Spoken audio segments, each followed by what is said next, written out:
Okay, let's look at the examples of simple harmonic motion, basically examples of oscillating motion. Number one, we shall start with the simple pendulum.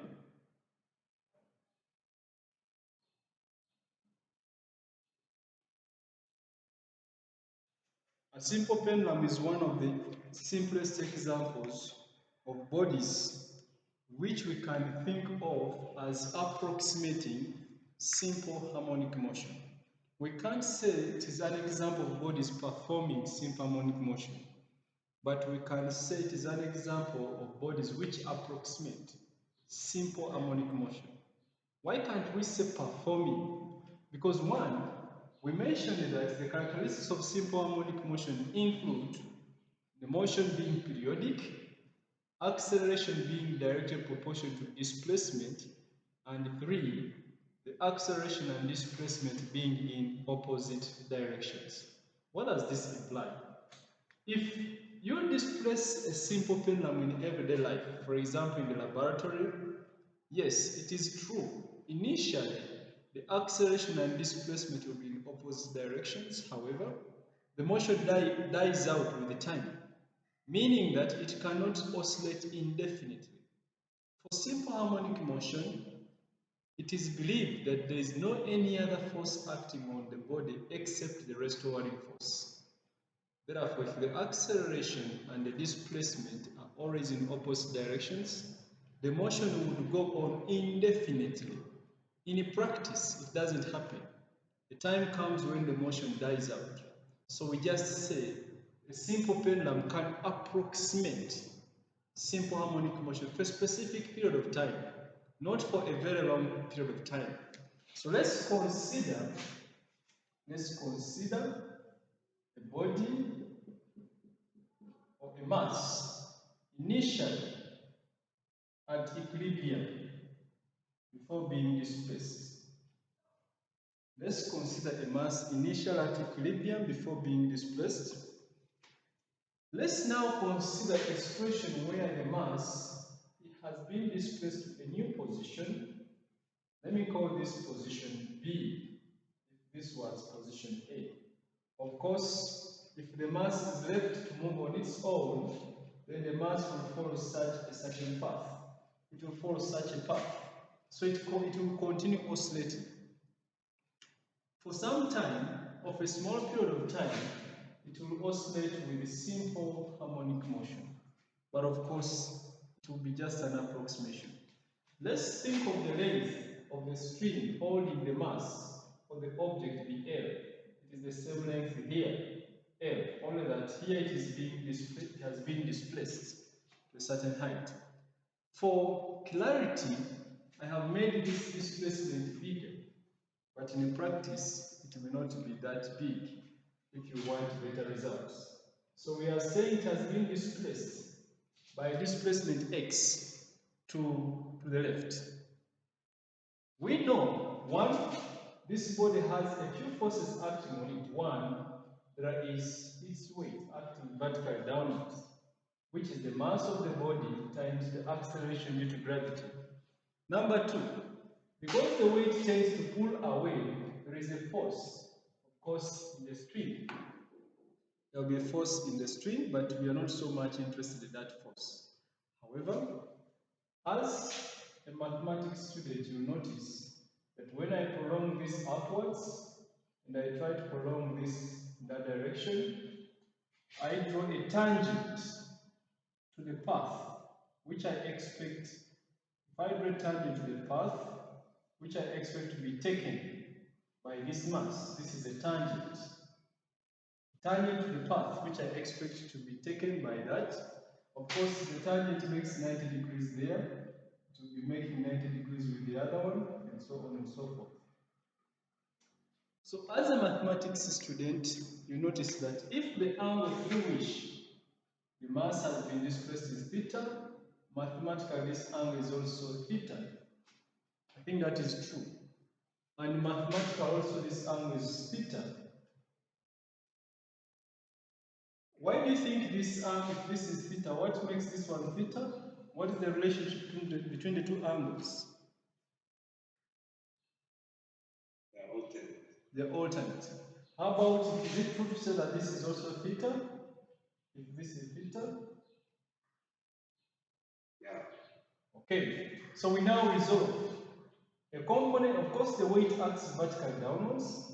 Now we resolve this in that direction. I think when you resolve mg in that direction, in AS we mentioned that if the angle is between the vector and the direction you want to resolve to, it is always cos. Elsewhere, it is always sine. So this will be mg cos theta, and this will be mg sine theta. Let me transfer A somewhere here for clarity. So this force which is pointing towards equilibrium is therefore the force responsible for bringing the body back to equilibrium. We are always interested in the force which is responsible for bringing the body back to equilibrium, the restoring force. Notice that the displacement was to the right, but the restoring force is acting in the opposite direction. Therefore, we shall say that the restoring force F is going to be negative mg sine theta. We can explain the negative at that point. The negative is indicating that the restoring force and the displacement are acting in the opposite directions.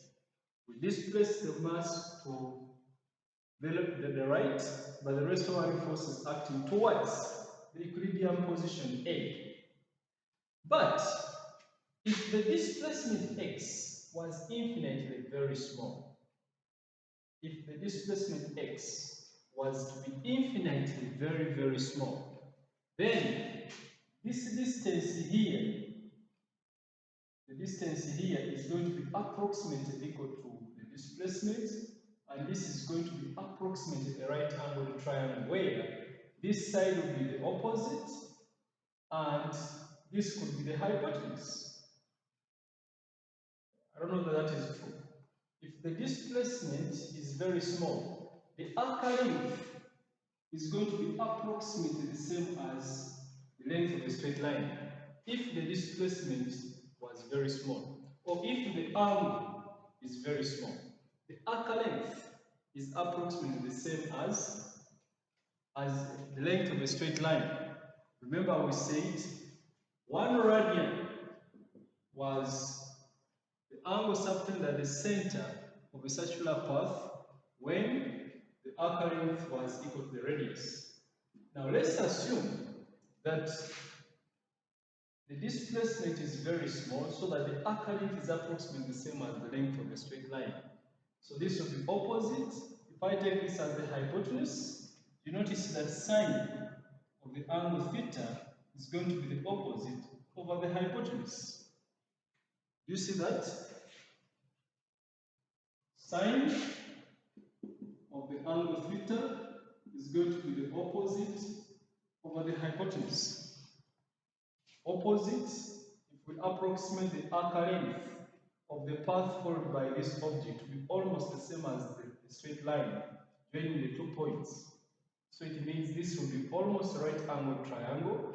After all, this was a tangent making 90 degrees. Therefore, this will be almost a right angle, and therefore you can take this and use Pythagoras. Is it SOHCAHTOA? SOHCAHTOA. So it implies that sine is x over hypotenuse, and therefore you can conclude that f will be equal to negative mg, where there is sine theta, I am putting there x over L. So it means that the restoring force F is equal to negative mg over L times x.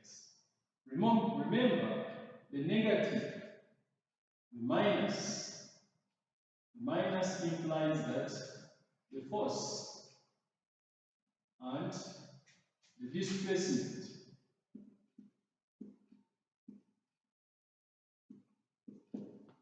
are in opposite directions.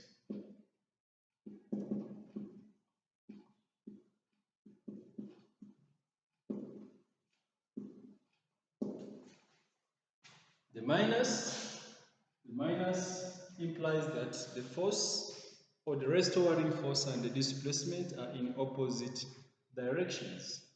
Then let's go back to Newton's second law. So by Newton's second law,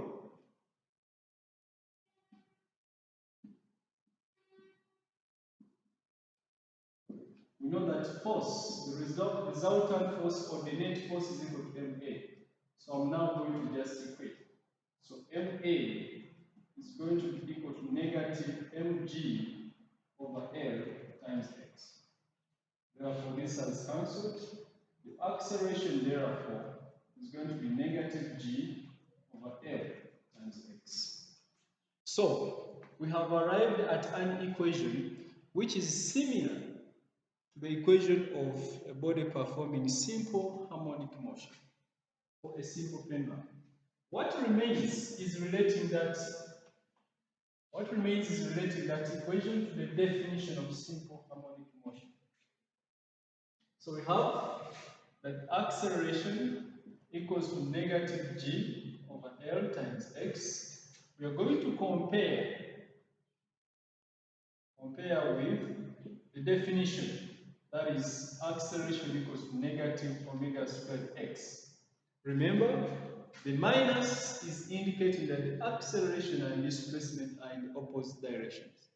You will notice from the diagram that we drew, g was acceleration of free fall, which was constant. L was length, which was also constant. Therefore, this is a constant, indicating that acceleration is directly proportional to x, which is the definition of simple harmonic motion. But when we compare the two, you notice that negative omega squared equals to negative g over L. And it implies that omega squared equals to g over L. But we earlier on saw that omega is 2 pi over t. Omega is 2 pi over t. That means if I substitute for omega, I will have 4 pi squared over t squared being equal to g over L. Making t the subject, t squared will be equal to L over g times 4 pi squared. Therefore, the period t of a body performing simple harmonic motion as a simple pendulum is going to be twice pi square root of L over g. So that is the period of a body performing simple harmonic motion. You have any question?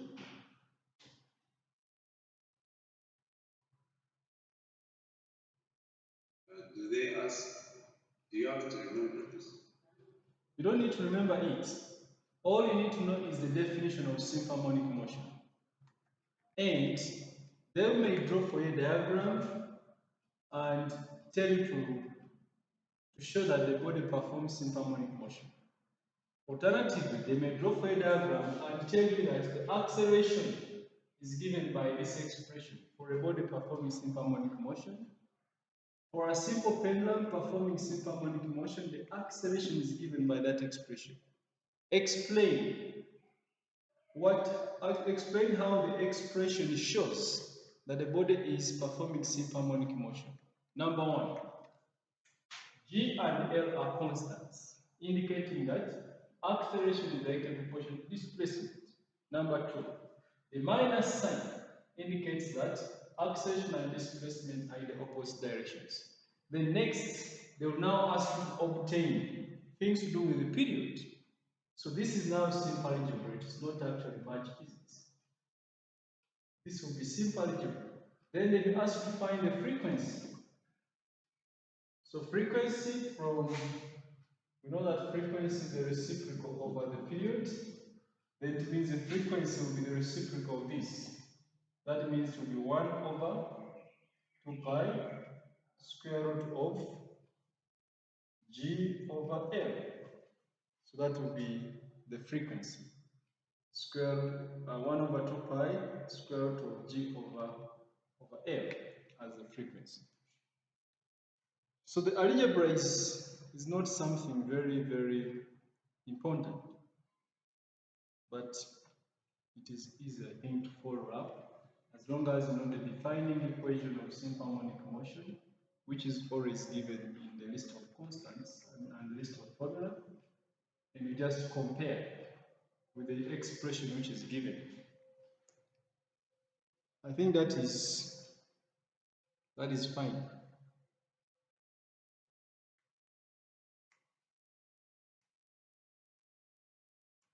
Yes. Okay, so that is example number 1. What do you think may affect or may make this simple pendulum not really to perform simple harmonic motion? Resistance. There could be air resistance. There could be another problem. Think of a string holding the mass, and this is the support, and the string is tied somewhere there, and the mass is attached on the spring and it has to be oscillated. This fixed point here also may make the oscillations die out. If there is no smooth contact between the spring and the support, then there could be friction. Friction at this point of support could also make the oscillations die out. But of course, the most significant one could be air resistance. Also, there could be uncertainties in measuring the length of the spring. If I use a ruler, remember there could be uncertainty of plus or minus. It could be 1 millimeter if I use a ruler, or and above. It could be 1 millimeter and above. It could go as high as 2 plus or minus 2 millimeters, around plus or minus 4 millimeters. So in measuring the length of the string, there could also be some kind of uncertainty that would make the measured value not acceptable. Okay, let's look at a floating rod. Let's look at a floating rod.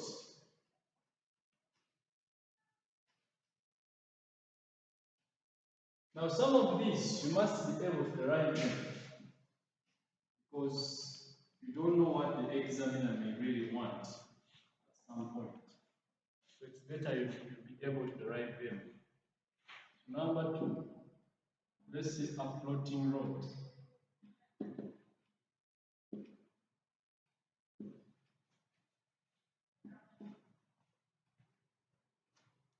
So let's think of a rod. It can be a wooden rod, maybe in a cylindrical shape, floating in a liquid. Let's initially think of it when it is submerged in a liquid and is floating freely.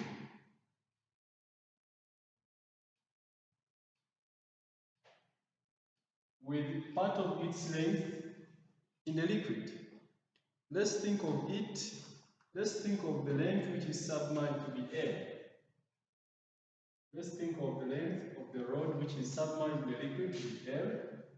So here I have the liquid.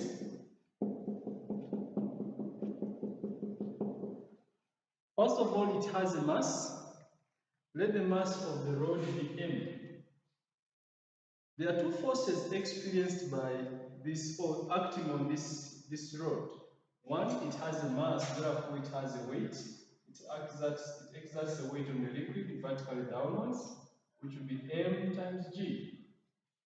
There is another force which acts on that rod due to a difference in pressure between the top of the rod and the bottom of the rod.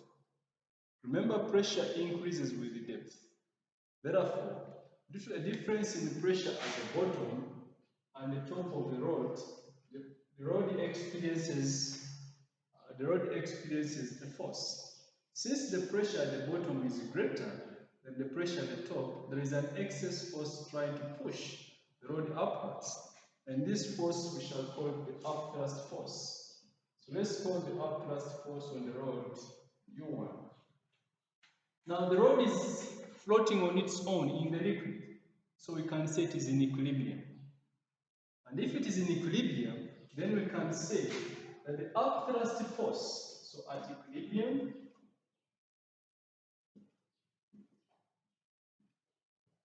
the upthrust force U1 is going to be equal to the weight of the rod mg. That is if it is at equilibrium. But you might be wondering, isn't there any other way we can express the mass of the rod? Isn't there any other way we can express the upthrust of the rod? From AS, we mentioned that upthrust of a material can be equal to the weight of the liquid which the material displaces. The weight of the liquid which the material displaces. What weight is displaced by this rod? If this part is submerged, remember weight is equal to mass times G. Let's just remove the mass.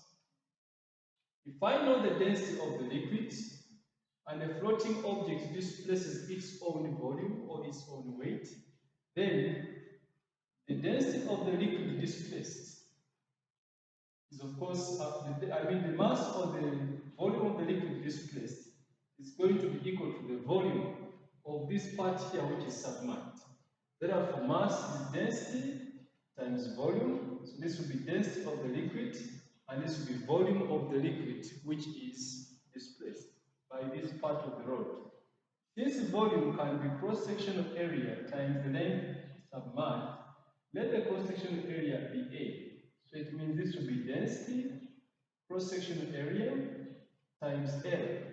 A times L, that is the volume. Then we multiply this by G. So in other words, we can say that upthrust, U1 is rho AL times G. Now we are going to consider a situation where our rod is pushed, is added an external force to push it deeper into the liquid beyond its equilibrium position. So if we think of it being displaced, then let's think of it now being under, displaced further, and now it is at that position.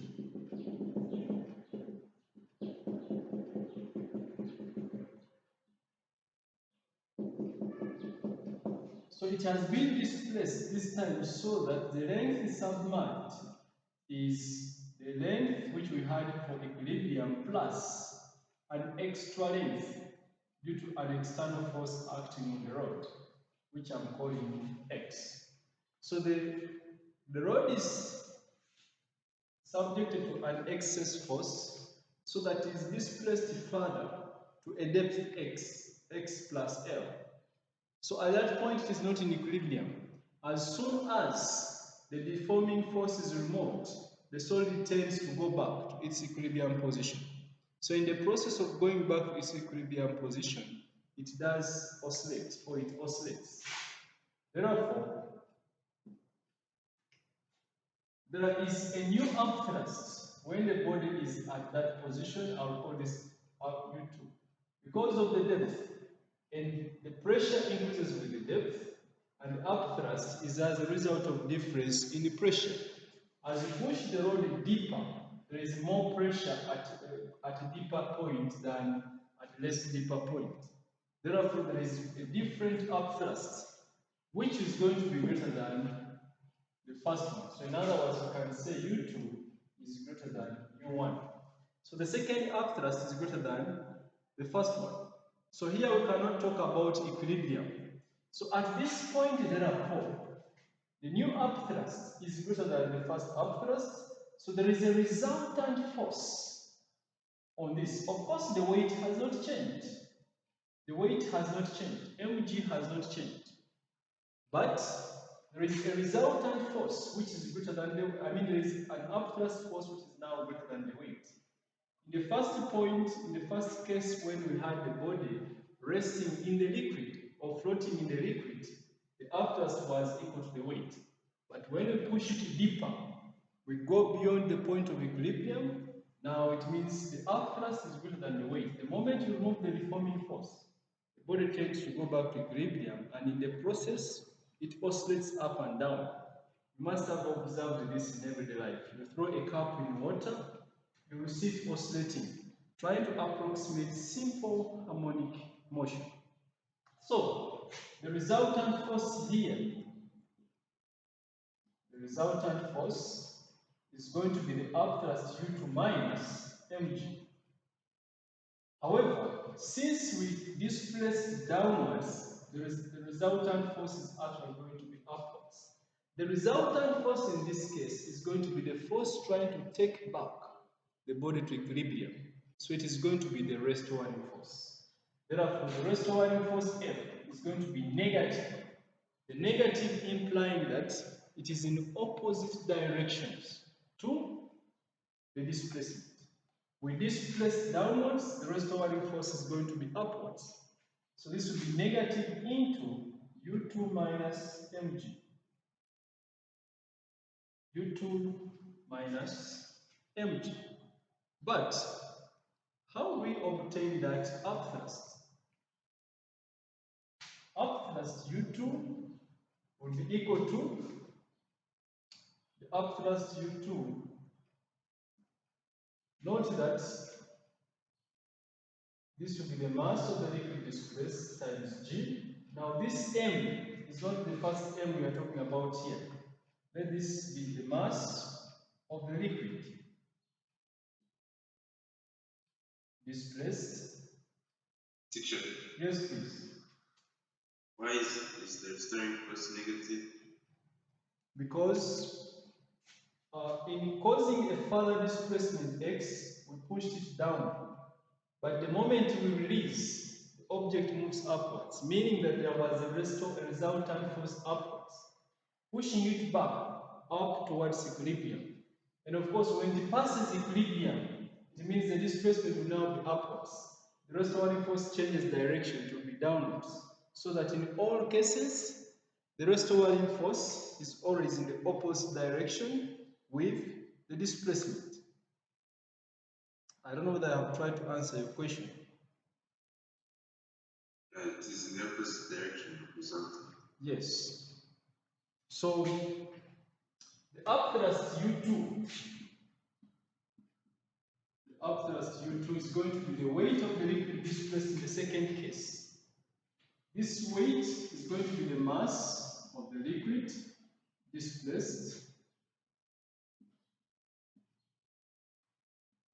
then times G. The mass of the liquid displaced is going to be the volume of the liquid displaced times the density, then times G. But this time a new volume has been displaced.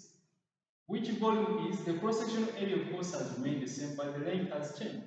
So the volume displaced is the volume which is equivalent to this part of the rod. So this will be L plus X, then times the cross-sectional area, then times density times G. So when you open the brackets, this will be A rho GL plus A rho GX. So that is the new upthrust. So coming back to this expression here, that force is equal to negative U2 minus mg. So we shall say that the restoring force F is going to be U2, which is A, mean negative into A rho GL plus A rho GX minus mg. We put this in brackets. Now, which mg are we talking about here? The initial value of m, we obtained it here, and our initial value of mg was actually equal to this. Because this one is not actually going to change. For equilibrium, a floating body displaces its own weight. But remember, this is not in equilibrium. So therefore, we shall see that the restoring force F is equal to negative into A rho GL plus A rho gx minus mg is going to be equal to, mg is the same as this, rho AL. So it will be rho AL times g. And you notice that this cancels with that. Therefore, F is equal to, there is a negative here, so it will be negative A rho gx. Negative indicating that the displacement and the restoring force are always in opposite directions. Therefore, going back to Newton's second law, the resultant force is given by MA. So MA is equal to negative A rho g times x. The acceleration can be negative A rho g over m times x.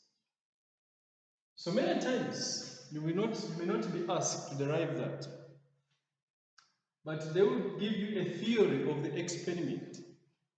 They will draw the diagram of the floating cylinders and the one which has been displaced. Then they tell that for this, the floating rods perform simple harmonic motion whose acceleration is given by that expression. Then the question will be, state how this equation shows that the body performs simple harmonic motion. So you look at what is given. Number one, cross-sectional area is a constant. The density of the liquid is a constant. Gravitational field strength is a constant. The mass of the cylinder is a constant. That means the whole of this is a constant, which implies that acceleration is directly proportional to displacement. That is number one. Number two, the minus sign indicates that the acceleration and displacement are in opposite directions. Those two conditions are enough to show that, or to verify that the body performs simple harmonic motion. Hence, from that expression, you can now deduce expressions for frequency, period, and so on and so forth.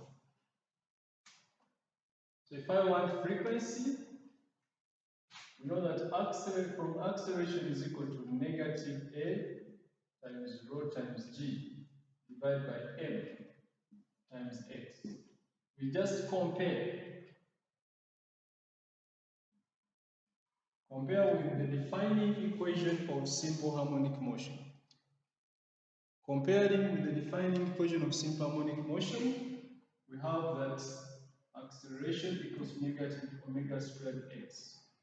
So you notice that omega squared is going to be A rho g divided by m. Note that omega was actually 2 pi over t. And if omega is 2 pi over t,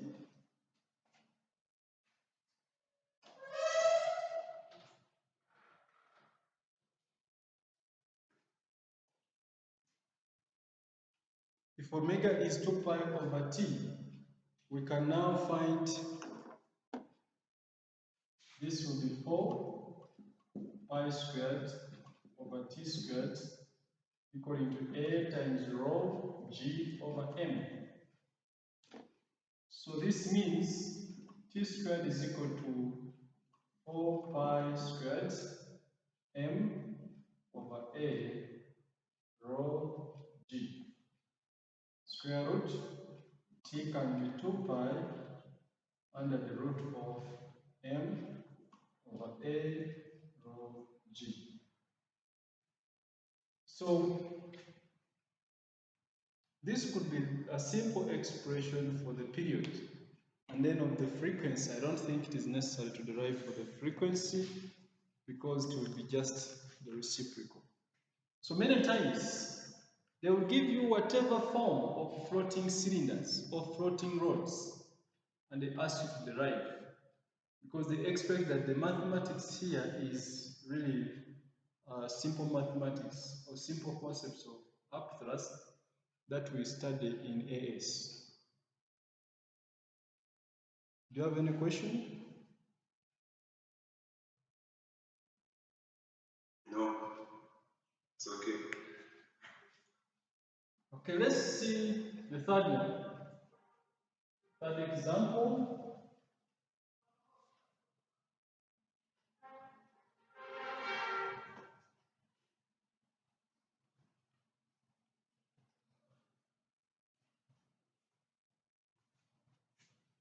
So the third example should be, I think, floating liquids in a YouTube.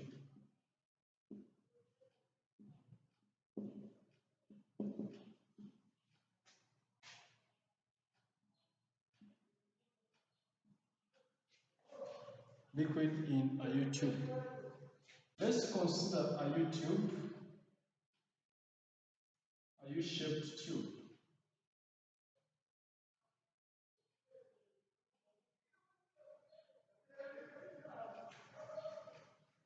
So if a liquid is poured into the tube, of course, because both ends are opened, the liquid will take up the shape of the tube.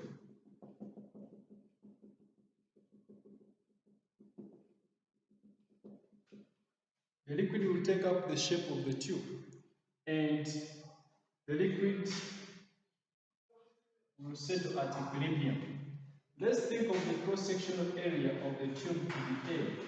Because this side is open to the atmosphere, the pressure here is the same as the pressure there, and both it is atmospheric pressure. Let's assume that the tube is perfectly uniform, although I didn't draw it perfectly uniform. If it is perfectly uniform, then we assume that the cross-section area is uniform throughout the liquid. Throughout the tube. And let's assume that the liquid occupies a column of the tube, which is actually L. This is the easiest to derive. This is the easiest to derive. At equilibrium, if this liquid is in equilibrium, at equilibrium, the mass of the liquid here, the mass of the liquid, or the weight of the liquid, at equilibrium, the weight of the liquid is the mass of the liquid times G, but we don't know the mass. However, we know that mass is density times volume, so times G. The volume of the liquid here will be the cross-sectional area of the tube times the length of the liquid column. So this will be AL times V times G. So at equilibrium, that is the weight of the liquid. At equilibrium, the weight of, density, volume is AL, then times rho times G. So at equilibrium, that is going to be the weight of the liquid, because the mass alone is going to be volume times density. Then, let's think of a situation where the liquid has been the liquid has been subjected to an excess force. We can say push a piston on one arm of the U-tube. Let's think of pushing a piston on one arm of the U-tube.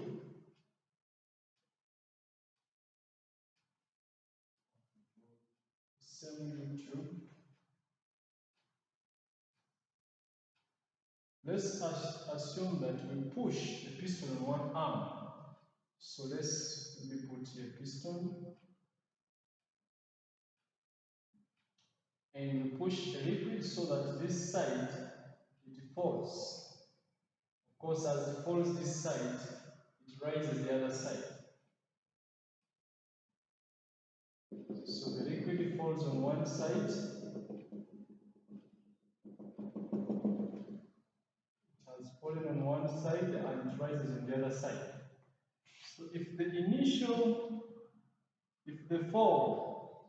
this liquid this side falls by a distance x, it means the other side it must rise by an excess distance x. So that the total rise, the total height of the liquid in the other arm is going to be actually 2x. So if we push or if we place a piston on one side of the U-tube, That means we exert more pressure on one side so that the pressure on this side is above the pressure on the other side. That means there will be excess pressure this side compared to the pressure that side. So the liquid rises the other side, which is at a lower pressure. If we now remove the piston, the liquid is going to be immediately forced to go back. But in the process of going back, it will now begin oscillating. Therefore, we say it will be approximately simple harmonic motion. But what has really happened when we exerted a force, or when we applied the piston? We have kind of disturbed the equilibrium of the liquid. Therefore, when we remove the deforming force or the disturbing force, the liquid is going to be forced to oscillate.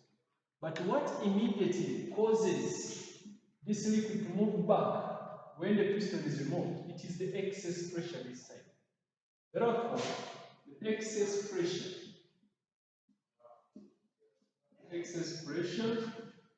on the right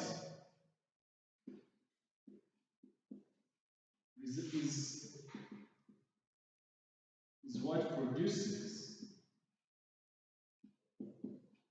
the restoring force. The excess pressure on the right is what is going to be responsible for producing the restoring force. What is this excess pressure? From pressure equals to force over area, it means that force is equal to pressure times area. But this is the liquid. The pressure due to this height, excess height on one arm, is responsible for bringing back the liquid. And this excess height is 2x compared to the other height, the other side.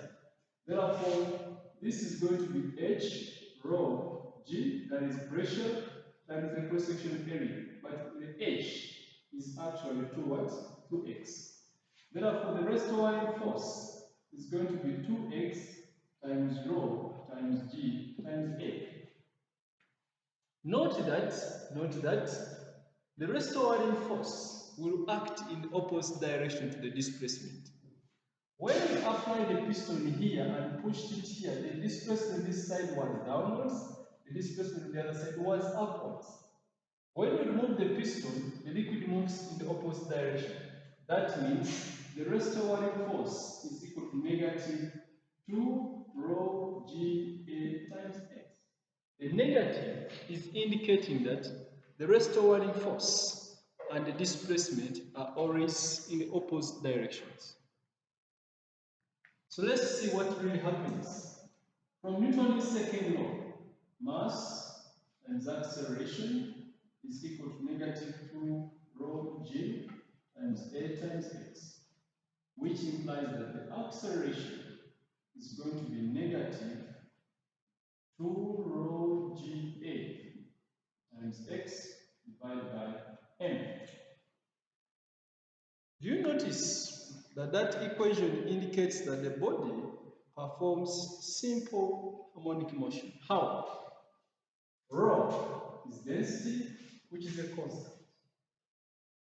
G is gravitational field strength or acceleration due to gravity, which is a constant.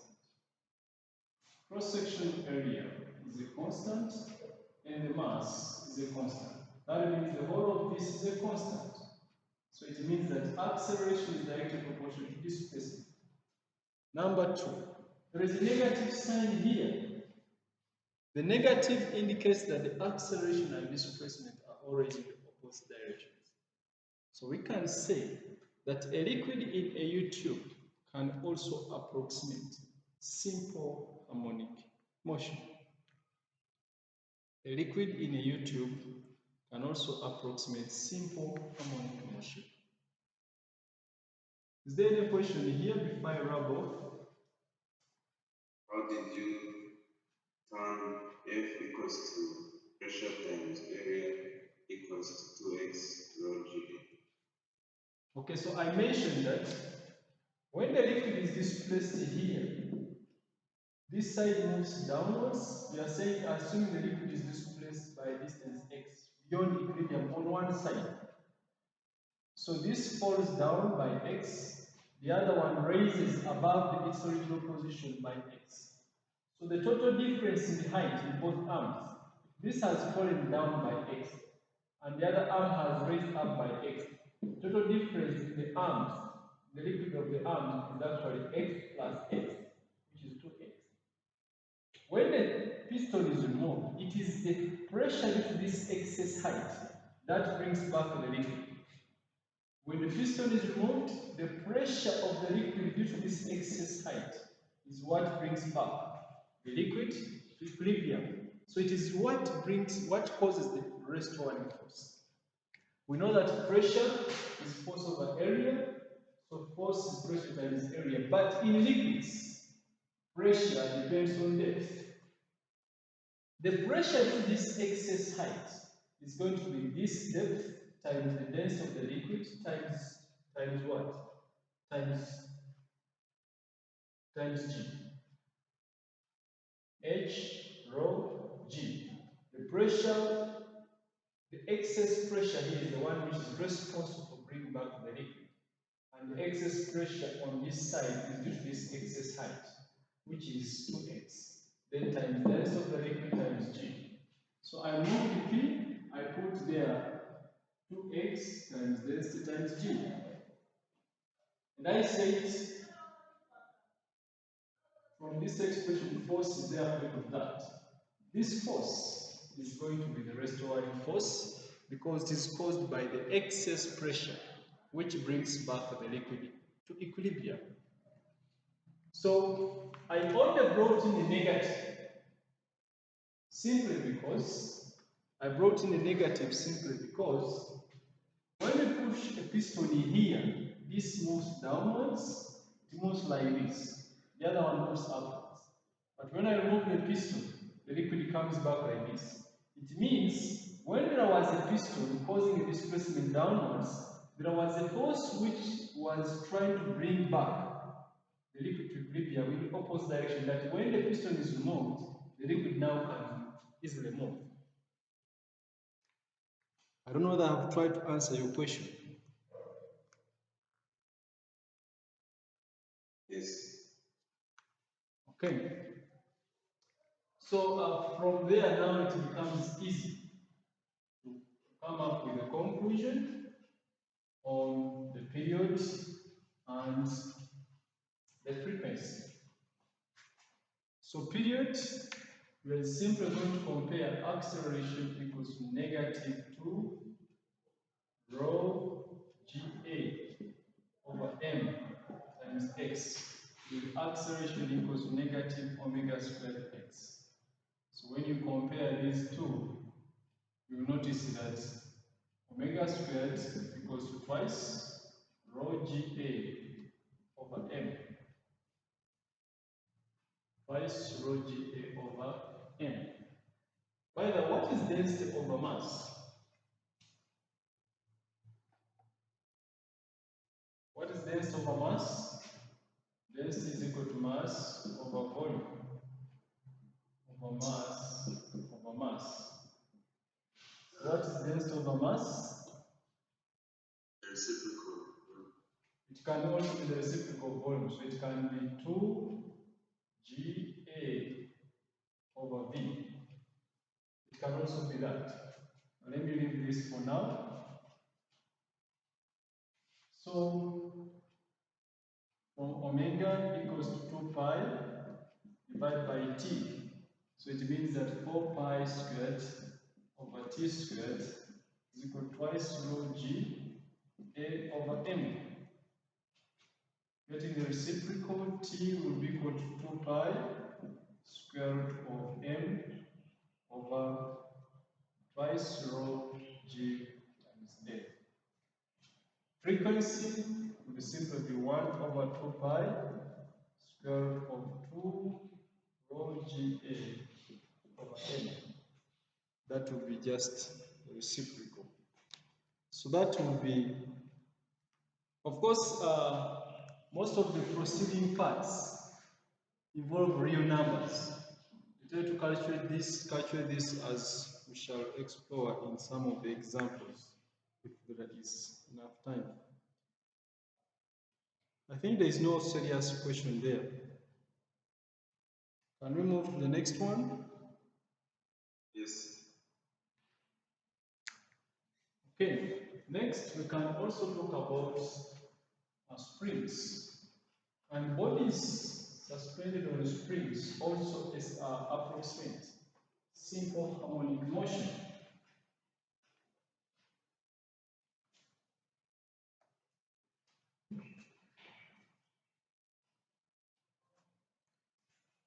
And bodies on springs also approximate simple harmonic motion.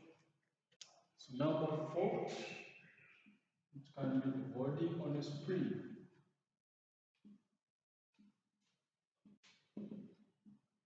Let's begin with the easiest. Case 1. Case 1, horizontal.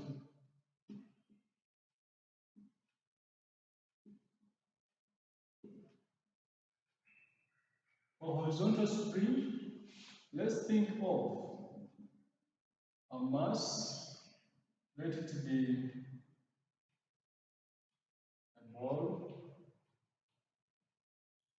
So this is a smooth surface.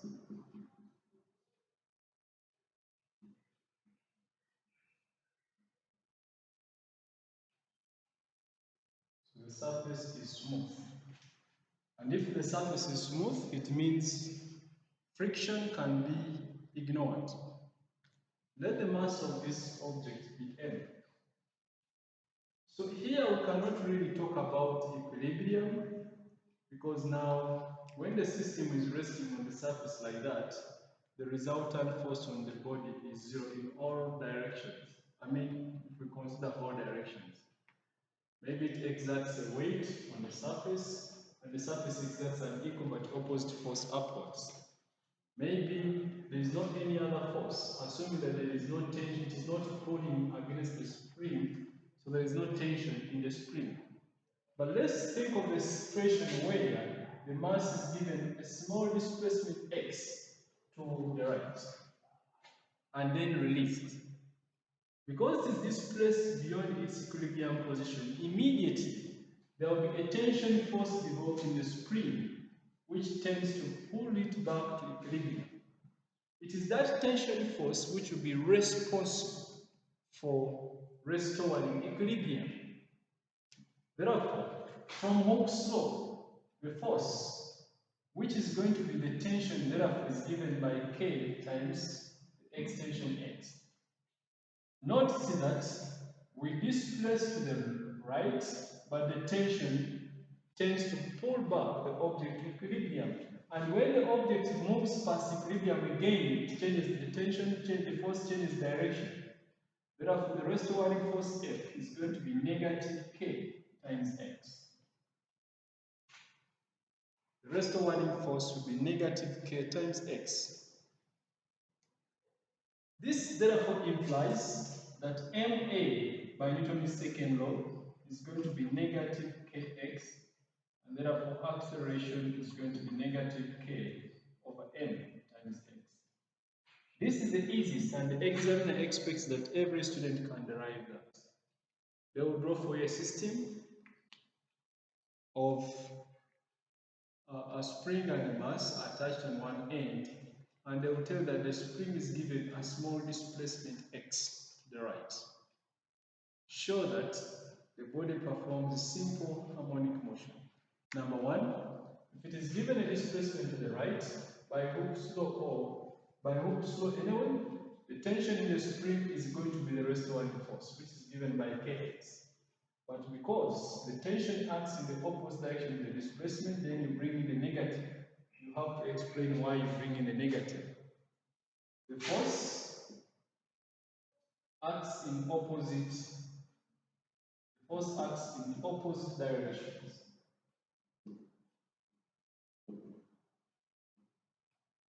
To the displacement x. That's why you have brought in the negative. Then, if I compare with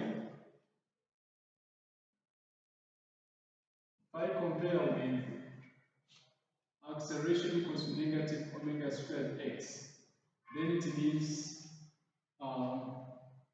omega squared is simply going to be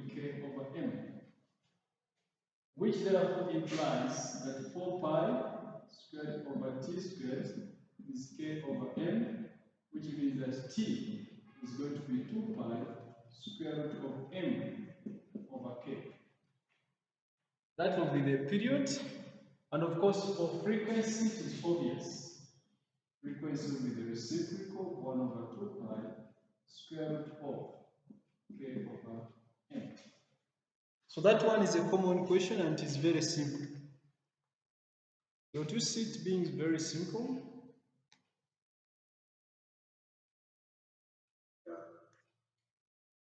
Okay, that's simple.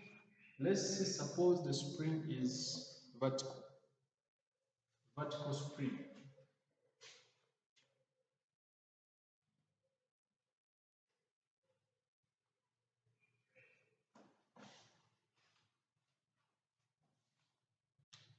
So this is case number 2. We are still on the body of the spring, case number 2. We are seeing vertical spring. We are looking at vertical one spring only. Suppose the spring is vertical. Now for vertical spring, there is something which we cannot really ignore. Think of a spring before it is being loaded.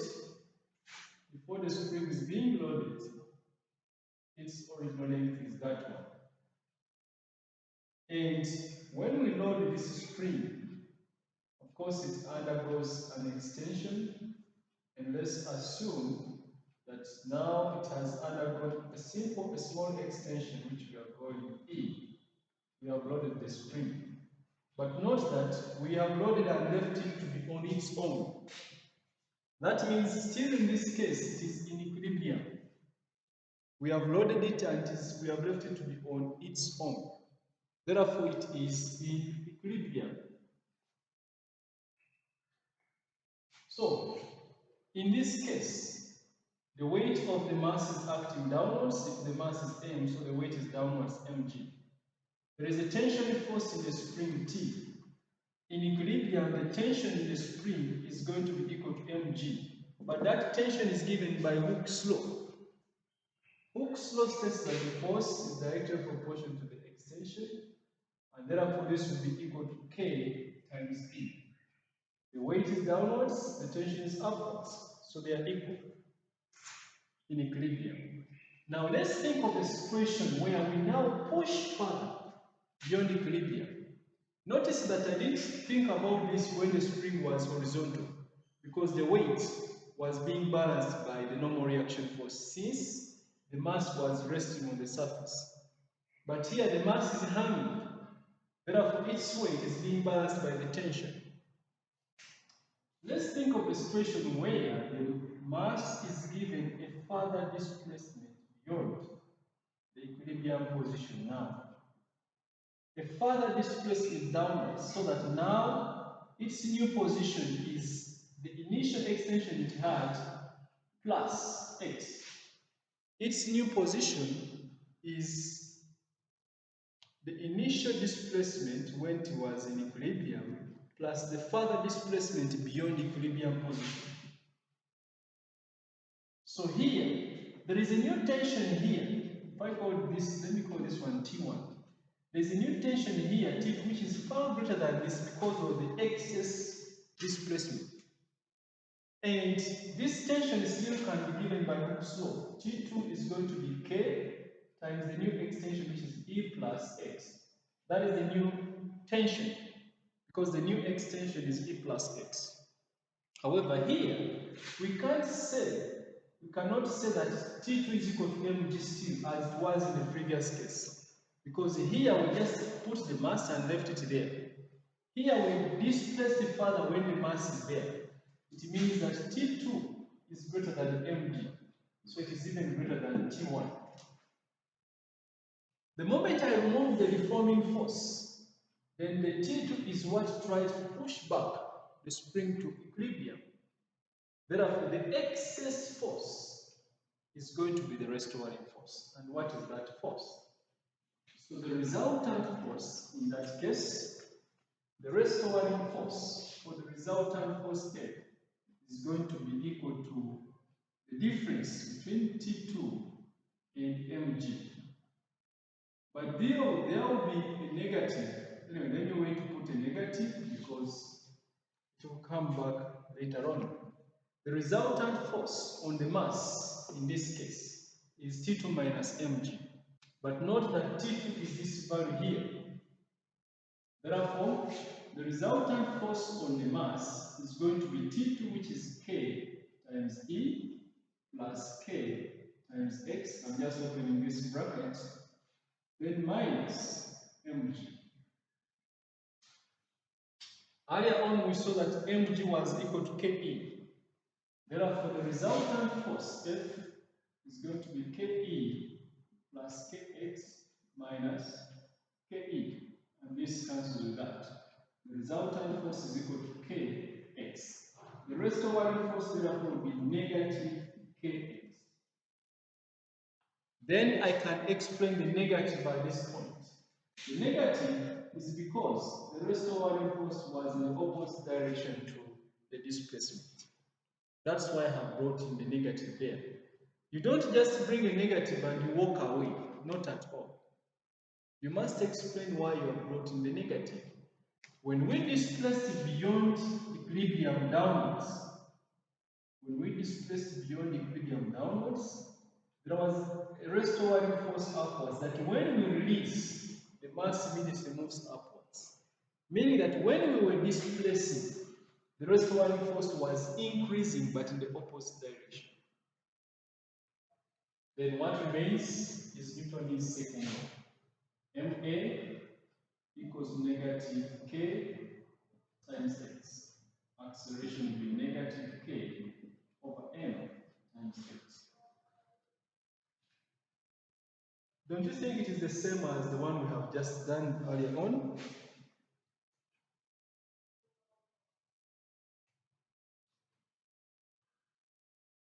Yes. So it means everything, whether the spring is horizontal or it is vertical, as long as it is alone, the acceleration is going to be given by the expression. And this expression shows that the body is performing harmonic motion because K is the spring constant, which depends on the material, and M is the mass of the object. Both are constants, indicating that acceleration is directly proportional to displacement. The minus sign indicates that the acceleration and displacement act in opposite directions. Okay, number 5. So you should be able to derive this without fail, just using simple concepts of Hooke's law and equilibrium. I think this is easy.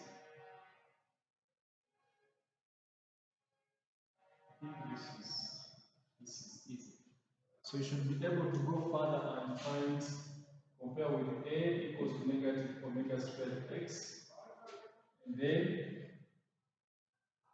omega squared equals to K over M, 4 pi squared over T squared is equal to K over M, which therefore implies that T is equal to 2 pi square root of M over K.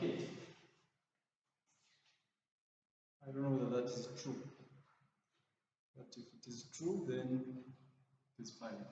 And then the frequency is going to be 1 over 2 pi square root of K over M.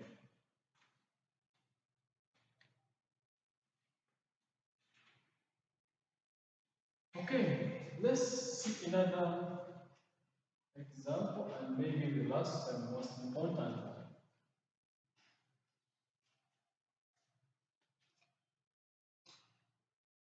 Number 5 is going to be, I think it should be combined springs. We have seen a body on a spring, but let's now think of if springs are combined, especially when they are two. We shall not look at many combined springs. Let's look at combined springs. I don't know whether you remember how we investigated the springs in AS, where we said when springs are in series, the effective extension is the sum. The effective extension was the sum, and when springs are in parallel, the effective extension was got from the reciprocals. It would reduce. We saw that if I had a spring, if I had two springs, for example, arranged like this, let this be spring constant K, K, E, E. The extension was adding up, so total extension was twice E.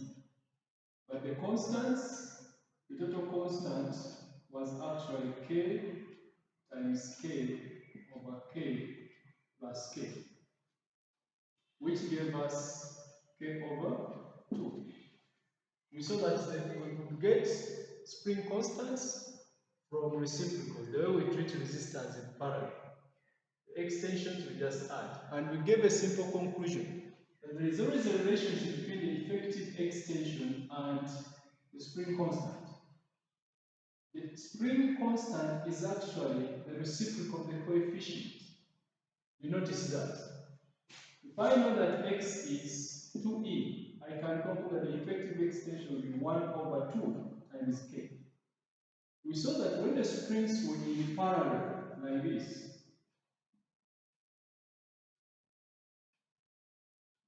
if one spring alone extends by e, when they are used together, the extension reduces. It cannot now extend by e. We saw that the total extension becomes less than e. Since they are two and identical, it becomes a half e. If they were 3, it would become a third e. And if they were 4, it would become a quarter e. So as we get more springs, the material becomes harder to stretch. In other words, the extension becomes smaller. But the spring constant increases. That means the spring constant here is going to be twice k. The material becomes stiffer, and we mentioned in AS that stiffness of the spring constant is a property which defines stiffness of a material. A very stiff material has a big value of k. It does not easily extend. A less stiff material has a smaller value of k. It easily extends. Therefore, it makes sense when I add many springs in parallel, it extends to a smaller value.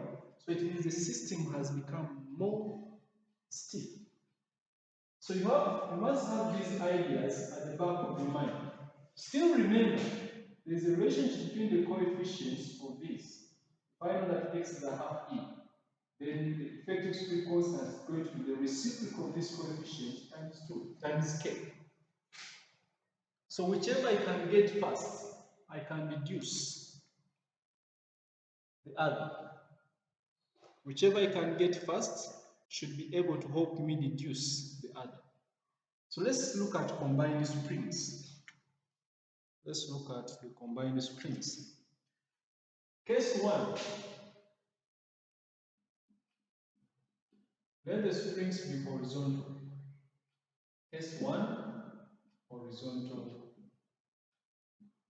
springs. But even horizontal springs are of two formats.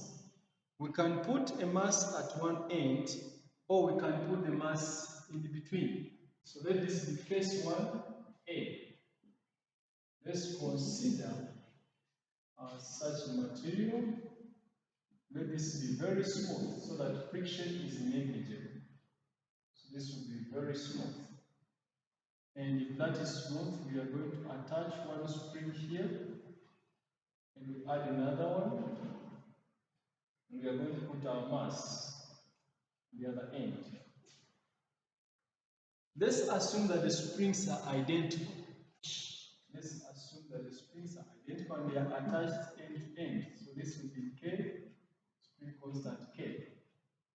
So we cannot talk about equilibrium when the mass is resting on the surface. Let the mass be M. So we are going to displace the mass to the right. we are going to give the mass a small displacement to the right. So if I give the mass a small displacement x, we are giving the mass a small displacement x to the right. Remember, when springs are joined in series, each spring will extend so that the total extension is the sum of the extensions. So if we give a small displacement x, the whole system has a total extension x. Therefore, x is equal to extension in the first spring and extension in the second spring. If they are identical, this could extend by e, and that could also extend by e. So x is going to be equal to, say, 2e. That is, if they are perfectly identical. However, notice that the tension in each spring, tension in each spring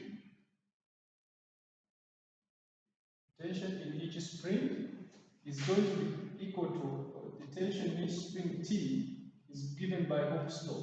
That is K, it is going to be K times E by Hooke's law. So the tension felt in each spring is going to be K times E. I'm assuming they are perfectly identical. Since we are applying the same law to stretch the system experiences the same law to bring it back to equilibrium. Therefore, the restoring force experienced by each spring is going to be the same.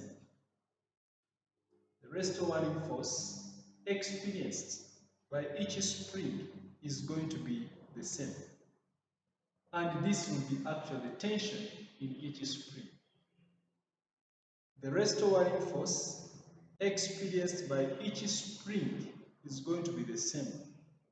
And this will be the tension in the spring. Note that, therefore, the restoring force experienced by each spring F is going to be the tension in the spring. If I make K, let me put a negative I on to mean that the restoring force and the extension are in opposite directions. The tension here is this side if extension is the other side. The tension here is this side if extension is the other side. So I put there a negative, but notice that E is equal to F over K. Yet we have said that X equals to 2E. So I'm going to substitute this in that expression there. So X will be equal to 2 times negative F over K.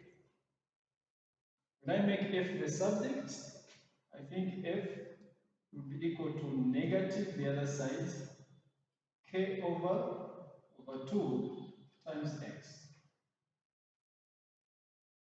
But I mentioned, now you may not derive or know all these concepts, but if you can recall what we talked about here, as long as I can know the effective spring constant when springs are joined in series, then the restoring force F is equal to the total spring constant times the extension. Total spring constant times the effective extension. We have given the system a displacement x, that is the effective extension.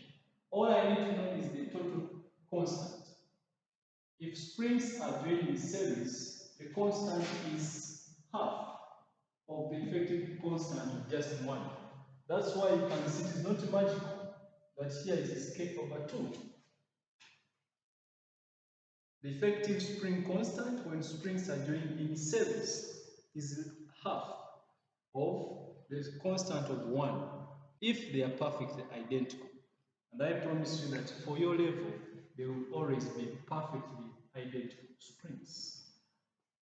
And if that is true, then we can simply apply Newton's second law. By Newton's second law, the restoring force is mass times acceleration. So Ma is going to be negative K over 2 times x. The acceleration becomes negative K over 2m times x. That equation is enough to show that the body performs simple harmonic motion. How? K is a constant which depends on the material of the spring, that is called a spring constant. 2m is also a constant, meaning that acceleration is directly proportional to displacement. The negative implies that the acceleration and displacement are always in the opposite directions. Comparing this with the defining equation of simple harmonic motion, A equals to negative omega squared x. It means omega squared is going to be k over 2m. So 2 pi or 4 pi squared, because at this level we now know that omega is 2 pi over t. So 4 pi squared should be equal to k over 2m. This is over t squared. Get the reciprocal and the period to get the square root. The period therefore becomes 2 pi square root of 2m divided by k. Hence the frequency becomes 1 over 2 pi square root of k over 2m. As simple as that. And I am saying you should be able to derive that. You should be able to derive that. And if you have a question, it's better you raise it. Is there anything I need to repeat to explain there?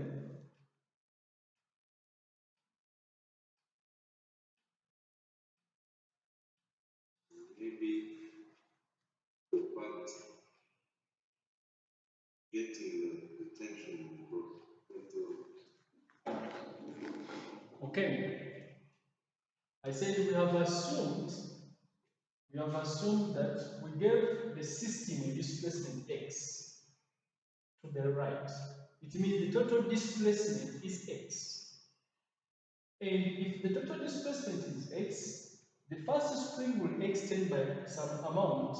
The second spring will also extend by some amount so that the total is x.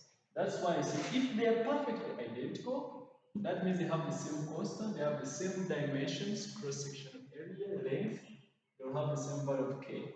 So they will extend by the same amount. And I said let the extension be e. So the total extension x is going to be twice the extension of just one spring. But by Hooke's law, the tension experienced in this spring is going to be k times e. Tension is k times e. The force is directly proportional to the extension. The tension in this spring will also be k times e. That tension is the one which is responsible for bringing each of them back to equilibrium. And if that tension is the one responsible for bringing each of them into equilibrium, then it means the restorative force in the spring is going to be negative ke. So I just made e the subject. And I went back because I want x in my expression. Since x is the effective displacement, I went back and removed the e and put in x. I think I've tried to make it a little bit more understandable. Is it okay? Yes. Okay, now let's stop on horizontal spring, case 1, but this time we are going to put the mass. I don't know whether you can still see the board because it is becoming dark. But we are now going to put the mass in between the springs. And this is the most important part because many times you will see such a question in the past papers.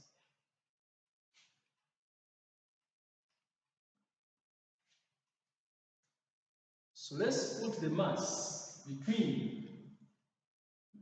We are assuming still the surface is still smooth.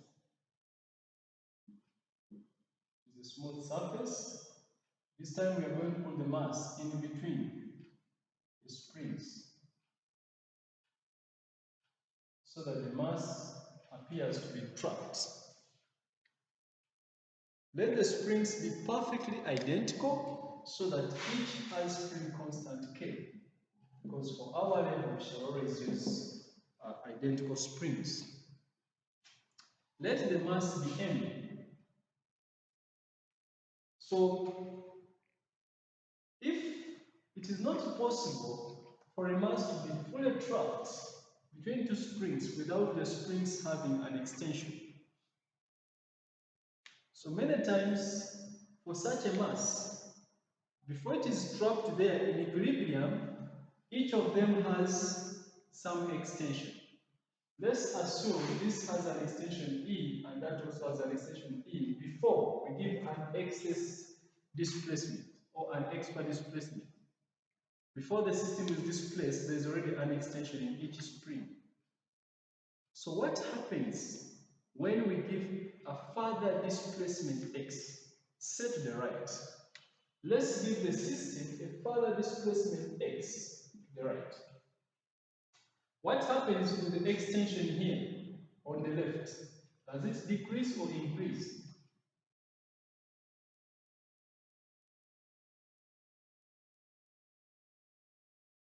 Increasing.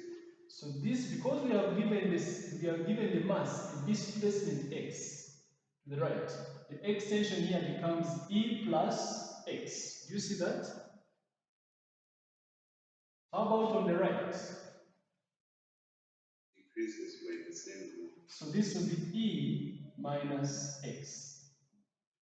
As the other one increases, the other one decreases. That means the tension here, let me call this, the tensions in the springs. The tension here, according to Hooke's law, the tension here will be K into E plus x. Then the tension here will be K into E minus x.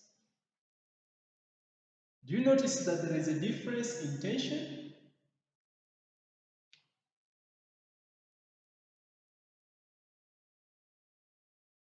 Do you notice a difference in tensions? Between the two. Yes. The tension here will be kept into E plus x. The tension here will be kept into E minus x. So the difference in tensions is the resultant force on this mass, which brings it back to equilibrium. The difference in the tensions is the resultant force on that mass, which brings it back to equilibrium. Therefore, the restoring force or the resultant force, let me just use restoring. The restoring force is going to be the difference in the tensions, that is K into E plus x minus K into E minus x. When you simplify this, this will be Ke plus Kx minus Ke minus plus Kx. So that has cancelled, and this gives you 2Kx. Sorry. So the restoring force F is going to be 2Kx. However, we shall put a negative and explain the negative.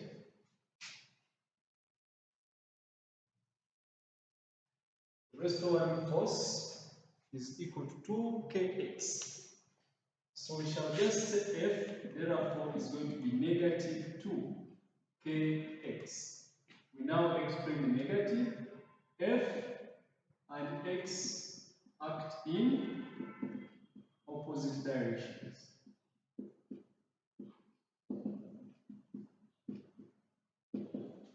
F and x act in opposite directions. So from Newton's second law, ma is going to be equal to negative 2kx.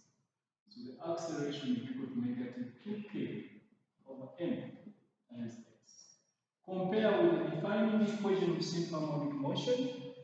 Acceleration is equal to negative omega squared x. So omega squared is equal to 2k over m, which means that 4 pi squared over t squared is equal to 2k over m. Therefore, t is going to be 2 pi square root of m over 2k. And therefore, f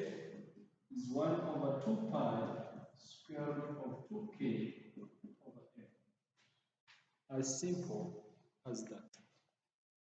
The only challenge is being able to identify the tensions. And if you can, you will notice that there is a difference in the tensions. Therefore, the restoring force is going to be the difference in those tensions. So by getting the difference, that's why you say I've subtracted here, you'll get the restoring force. However, the restoring force always acts in the opposite direction to the displacement. That's why I brought back the negative. Is that clear? Yes. Okay. So I beg that we stop here because I'm very tired since morning. I'm teaching. We can start from here tomorrow.